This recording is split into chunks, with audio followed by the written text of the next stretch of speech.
There's probably no stone tablet somewhere bearing your name, announcing you're the only light in a dark world, or that you'll bring balance to the galaxy. People do wonderful, incredible things without it being destiny. You're probably not the chosen one. The belonging you seek is not behind you. It is ahead. When do I know I'm Spider-Man? You won't. That's all it is, Miles. A leap of faith. And cinema seems to be realizing this. In modern storytelling, a character plucked from obscurity and thrust into heroism by way of prophecy or foretelling is still very common. The Chosen One trope has been a staple of storytelling forever. Greek mythology is awash with heroes and demigods, born for greatness who discover their destiny despite humble beginnings. One of England's most famous myths is that of Arthur, the poor squire who discovers his kingly heritage by pulling a sword from a stone. And let's not forget the most chosen one of chosen ones, Big JC.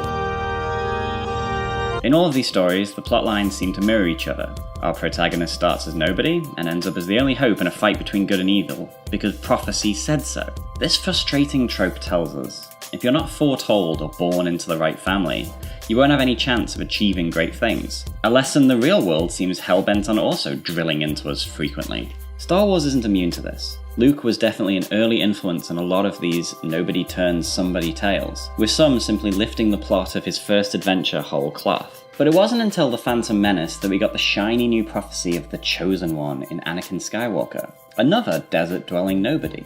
You refer to the prophecy of the one who will bring balance to the Force. You believe it's this boy?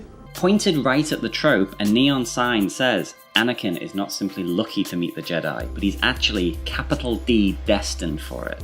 In Harry Potter, we get a preternaturally talented kid who is adored by everyone and destined for great things whether they like it or not due to a prophecy. In The Force Awakens, we get our third desert-dwelling, life spent on a backwater planet nobody, Rey. She's Force adept and also extremely talented, just like Anakin and Luke. But unlike Anakin or Luke, Rey is a nobody from nowhere. An idea that was unthinkable for some fans. To be fair, this is Star Wars' fault. We met Luke in A New Hope and he was a nobody, lifted from moisture farmer obscurity to become the hero of the galaxy. But by the end of the second movie, he's Darth Vader's son, and the heir to darkness. Suddenly his force powers and flying prowess are genetic and predestined. George Lucas not only introduced the Chosen One first in The Phantom Menace, but suddenly Darth Vader built C-3PO and R2 belonged to Vader and his wife too. Suddenly the galaxy far, far away seemed a lot smaller. Because of this, a lot of fans found it hard to imagine that Rey simply came out of nowhere. She had to be a Skywalker, a Solo, or a Kenobi, an Urso, or a Versio, a Palpatine, or a Windu, a Dooku, or a Binks. On second thought, no, not really, no.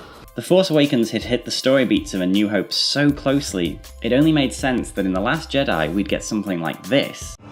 I am your father. Instead of this. Sam. They were nobody. No bloodline, parents, prophecy, or destiny. Just a young woman raised in squalor and semi-slavery, fending for herself, trying to do the right thing. She saw a situation she didn't like and wanted to help. Someone who could have, after fighting Kylo Ren, ran away to the furthest part of the galaxy. But instead, without the need of a pep talk or a big speech about doing the right thing, chooses this. I like this! And this idea is the central theme of one of 2018's best movies. Spider-Man Into the Spider-Verse is an incredible movie that has something big to say. By now, we've seen dozens of superhero genre films.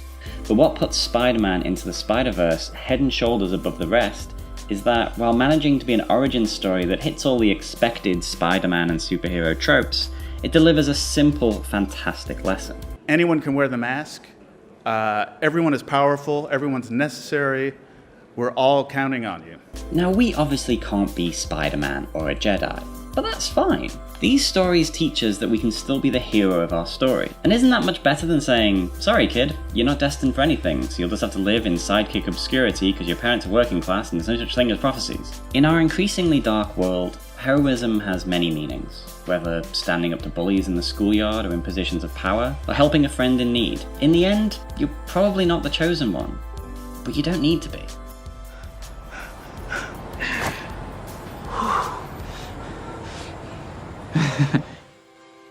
watching, everyone. If you enjoyed this video or want to give us a nuanced critique of how we're wrong for enjoying The Last Jedi, or that Rey is actually related to so-and-so, please comment below, and also like, share, subscribe, and have a lovely day.